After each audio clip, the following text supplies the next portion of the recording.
If you are the Christ, tell us plainly. I and the Father are one. Lazarus has died. Our friend has fallen asleep, but I will go and awaken him. Lazarus, come out! What just happened to all of you? It's about to get worse. Joanna, we know you've spoken with the baptizer. John, something's happening. John, there's a plot. They're going to kill you.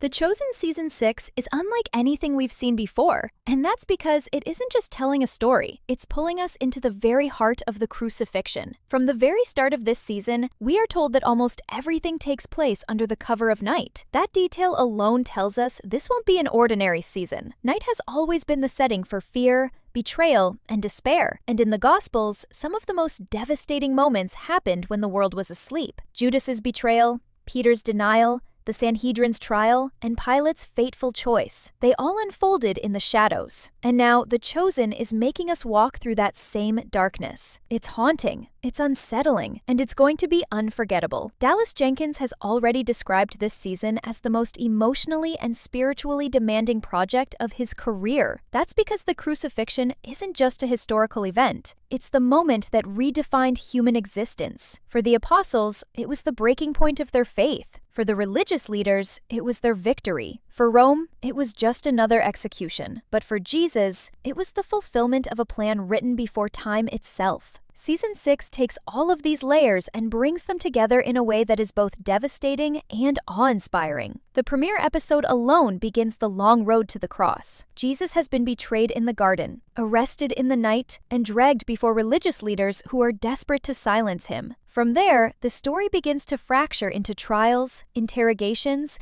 and desperate choices. Each moment feels heavier than the last because we know where it all leads. Unlike other seasons, there's no relief, no miracle waiting at the end of the episode. Instead, it all points toward one thing: the crucifixion. And let's talk about how they are capturing it. According to production details, this season was filmed almost entirely overnight, with scenes shot in Texas, Utah, and Italy. In fact, the city of Matera, the same location where the Passion of the Christ was filmed, serves as the backdrop for Jesus' final hours. That choice alone gives the series an almost spiritual weight. It means that every line spoken, every cry heard, is being delivered in a place that has already carried the weight of telling this story once before. It's almost as if history itself is echoing through the stones of that city. The crucifixion is the heart of this season, and Dallas Jenkins has been clear that the finale is unlike anything The Chosen has ever attempted. It's not just going to be the last episode of Season 6, it's being transformed into a full-length theatrical movie, set to be released worldwide.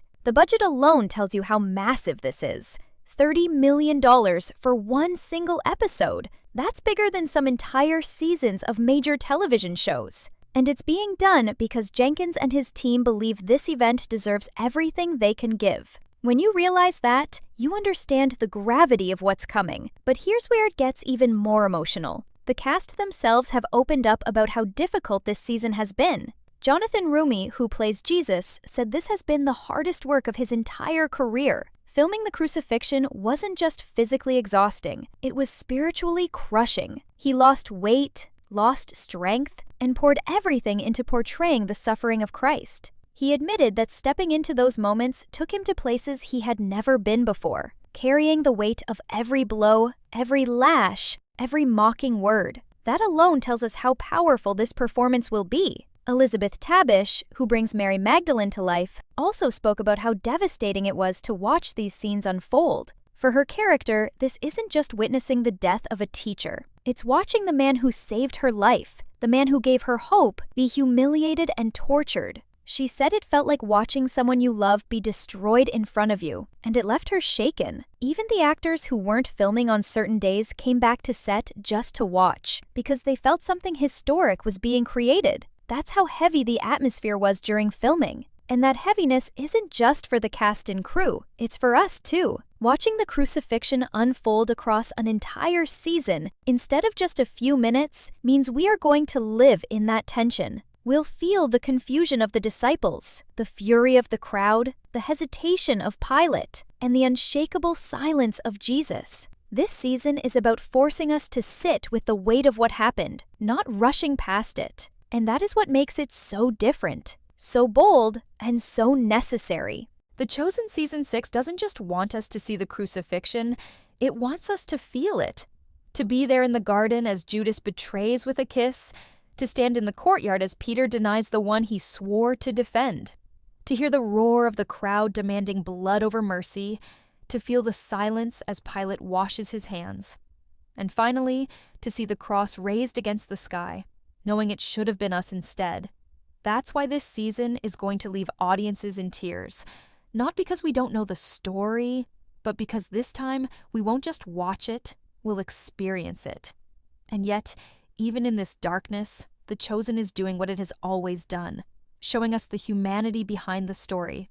The fear in Peter's eyes, the heartbreak in Mary's voice, the crushing weight Jonathan Roumie carries in portraying Jesus. That's what makes this season not just a retelling of Scripture, but an emotional, soul-shaking journey that no one will ever forget. If Season 6 has one defining word, it's betrayal. The night begins in the Garden of Gethsemane, a place of prayer that turns into a place of agony. This is where Jesus, fully aware of what's about to happen, falls to the ground and prays, "Not my will, but yours be done." That line is more than just submission. It's the acceptance of the cross. And right after that, we see one of the most heartbreaking betrayals in history. Judas, one of the 12 who had walked with Jesus for years, who had eaten with him, laughed with him, witnessed miracles that no human eyes had ever seen, arrives leading soldiers into the garden, and with a single kiss, he betrays the Son of God. That moment sets everything into motion, and Season 6 forces us to live inside the shock and the horror of it. It's not just about Judas choosing silver over his Savior. It's about how the other disciples react, how fear seizes them, and how chaos takes control of the night. From there, the chain of events feels unstoppable. Jesus is dragged first to Annas, then Caiaphas, and then the full Sanhedrin. The Gospels describe this trial as something almost frantic. They are desperate to find a reason to condemn him, but the testimonies don't line up.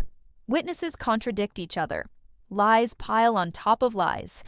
Yet all the while, Jesus stands silent. That silence becomes louder than any defense could have been because it shows us that he isn't being taken. He is surrendering willingly. Caiaphas, unable to control the moment, demands an answer.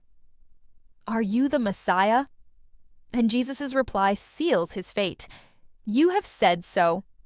But from now on, you will see the Son of Man seated at the right hand of power and coming on the clouds of heaven." With those words, the room erupts. Caiaphas tears his robe, shouting blasphemy, and the sentence of death is declared. But even in this so-called victory, the Sanhedrin are powerless. They cannot kill him themselves. They need Rome.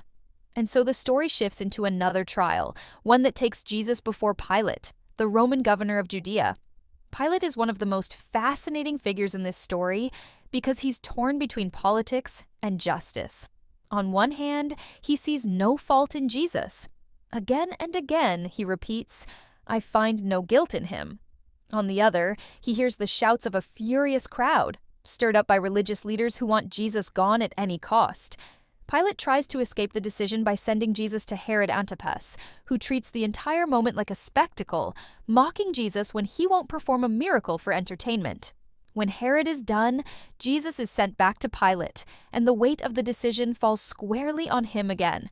This tug-of-war is one of the most powerful parts of the story, and Season 6 highlights the agony of a man who knows he is condemning an innocent but chooses to give in to pressure. This is where the crowd enters the story in full force. Pilate offers a choice: a prisoner to be released, Jesus of Nazareth, or Barabbas, a violent criminal.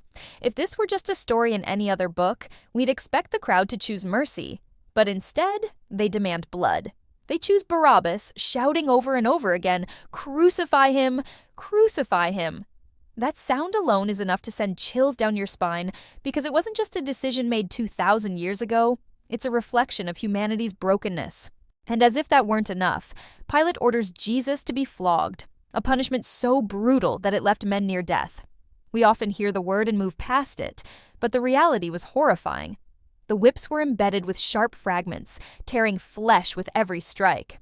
The soldiers mocked him, dressing him in a purple robe and pressing a crown of thorns into his head. "Hail, King of the Jews!" they shouted, laughing as blood poured down his face. In The Chosen, this moment won't just be shown, it will be felt. Because the goal isn't to rush to the cross, it's to make us experience the full weight of what it cost to get there. Pilate, still hoping to satisfy the crowd without crucifying Jesus, presents him beaten, bloodied, and broken, saying, "Behold the man." But instead of mercy, the cries only grow louder. "Crucify him!" The sound is relentless, echoing through the city, demanding that the innocent die so the guilty may walk free. What makes this season even more heartbreaking is how it shows the disciples caught in the storm.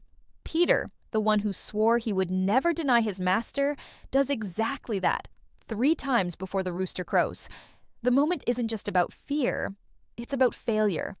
Peter collapses under the weight of his own weakness, weeping bitterly because he realizes he has abandoned the one he loved most. Mary Magdalene, too, is caught in unbearable grief.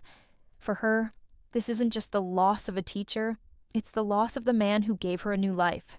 Each disciple faces their own breaking point, and through them, we see ourselves, our doubts, our fears, our betrayals. That's why Season 6 cuts so deeply. It's not just a story about them, it's a mirror of us. Behind the scenes, Dallas Jenkins has said that shooting these scenes demanded more from the cast than ever before. The long nights, the cold air, the physical exhaustion, and above all, the emotional toll. Jonathan Roumie's portrayal of Jesus during these trials is being described as his most powerful performance yet. Not because of grand speeches or miracles, but because of how he endures in silence. He carries the weight of pain with a dignity that no one else could. And the supporting cast rises to meet him, showing us disciples who are confused, angry, terrified, and shattered by what's happening. Elizabeth Tabish admitted that filming the Crucifixion felt like living through trauma. She said that even though it was a scripted performance, she found herself grieving deeply, almost as if she were losing someone she truly loved. That's how real it felt on set. This is what makes Season 6 such a masterpiece in the making. It doesn't just recount events, it immerses us in the cost of salvation. The betrayals, the denials, the false accusations, the mocking, the flogging, and finally the death sentence. Every moment builds toward the cross, and by the time we reach it, we won't just understand it, we'll feel it in our bones. The Chosen has always been about making these stories personal, relatable, and deeply human. But in Season 6, it's more than just storytelling. It's an invitation to stand at the edge of history's most devastating moment, to see the price of love, and to realize that it was paid willingly. And that's why, when this season ends, audiences all over the world will be left in tears. But the most heartbreaking part of The Chosen Season 6 is not just the betrayal or the trial, it is the crushing weight of silence that follows Jesus wherever he goes. For the first time, the disciples cannot hear his voice guiding them with clarity. Instead, they are left with questions, doubts, and fear, while Jesus himself is bound and led away. This silence is deafening. We see Peter, who once promised never to deny him, now trembling before strangers, swearing that he does not know the man he loves most. We see John, the beloved disciple, trying to follow from the shadows, torn between his loyalty and his terror of being recognized. And we see Judas, already haunted by his betrayal, realizing too late that he has handed over the Son of God for a handful of silver. The Chosen Season 6 captures this tension with chilling precision. Every word unspoken, every glance exchanged, and every step taken feels heavy with destiny. The trial before the Sanhedrin reveals not truth, but corruption. False witnesses are called, twisting his words, spinning lies, and yet through it all, Jesus remains calm. He does not defend himself, he does not plead, and he does not beg. Instead, he answers with silence or with words so powerful that they shake the hearts of those who hear them. "I am," he says, when asked if he is the Son of God. These two words echo like thunder, ripping through the lies of men and leaving his accusers without excuse. It is here that the priests tear their robes in outrage, calling for his death. It is here that the Sanhedrin declares him guilty, though the heavens themselves bear witness to his innocence. This moment changes everything. The disciples realize the storm they feared has finally arrived. But the torment does not end there. The Chosen Season 6 will also take us into the Roman courts, where Jesus is brought before Pilate. The tension here is almost unbearable. Pilate, torn between his fear of Rome and his unease about condemning an innocent man, tries to wash his hands of the matter. Yet the crowd cries out for blood. And when given the choice between Jesus and Barabbas, the murderer, the people choose Barabbas. This is the kind of scene that leaves you broken, because it is not just about them. It is about us. Every choice, every sin, every denial of truth is echoed in that cry. Give us Barabbas. The Chosen doesn't shy away from this horror.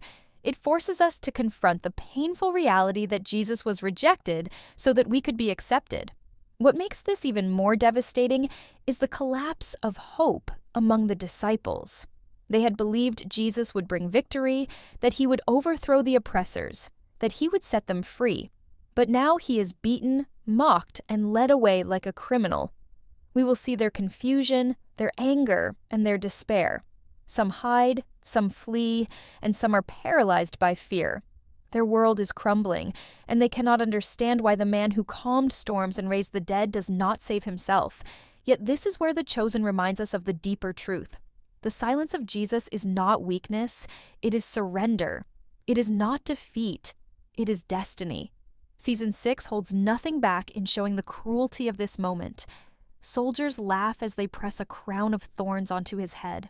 Blood runs down his face as they strike him, spit on him, and mock him as King of the Jews. And yet, even in this humiliation, there is power. Even as he is broken, he remains unbroken. Even as they strip him of dignity, he radiates a quiet strength that no earthly force can destroy. This is the paradox that grips your heart and leaves you in tears. The very moment when he seems most powerless is the moment when he holds all power. And so the journey to the cross begins. Each step is a step of pain, yet also a step of purpose. The disciples do not understand it yet, the crowds do not see it yet, and the world does not believe it yet. But this path of suffering is also the path of salvation. The Chosen Season 6 captures this collision of despair and hope with breathtaking intensity. You cannot look away, and you cannot watch without being moved. The world after the cross is not the same. When Jesus breathes his last, the earth itself reacts. The ground trembles, the rocks split, the sky darkens. The temple veil is torn in two, a sign that the barrier between God and man has been broken forever. Yet in the street of Jerusalem, there is no celebration, only confusion, fear, and mourning. His disciples, once full of fire, now sit in silence. Their rabbi is gone. Their master is dead. Their hope feels buried in a borrowed tomb. The Chosen Season 6 doesn't rush past this silence. It makes us sit in it. It makes us feel the emptiness, the weight of unanswered questions, the raw pain of dreams turned to dust. This is the night of despair, the night where faith feels impossible and the future feels lost. Mary, his mother, holds the memory of her son's voice in her heart, even as his body is carried to the tomb. The disciples hide in fear, unsure if they will be hunted next. Judas, crushed by the unbearable weight of his betrayal, cannot escape the torment of what he has done. The world feels darker than ever, as if evil has won. And yet, even here, in the shadow of death, there are threads of hope hidden beneath the grief. Joseph of Arimathea, quietly offering his tomb. Nicodemus, who once came to Jesus in secret, stepping forward in the open. Even in despair, the seeds of faith are stirring. The Chosen Season 6 will leave us on this edge, caught between death and life, despair and hope. It will not spare us the pain of Good Friday, because only when we feel the full weight of the cross can we understand the power of what comes next. And though the disciples cannot see it yet, though the world believes the story is over, we know there is something more. The silence of the tomb is not the end. It is the pause before resurrection. This season will leave you shaken, broken, and in tears. But it will also remind you of something greater, that the cross was not a tragedy to be mourned, but a victory to be remembered. The pain is real, but so is the promise. The death is crushing, but the life that follows will be unstoppable. And as The Chosen Season 6 closes this chapter, it prepares us for the dawn that is coming, the dawn that will change everything, forever. Because even in the darkest night, the stone will not stay sealed.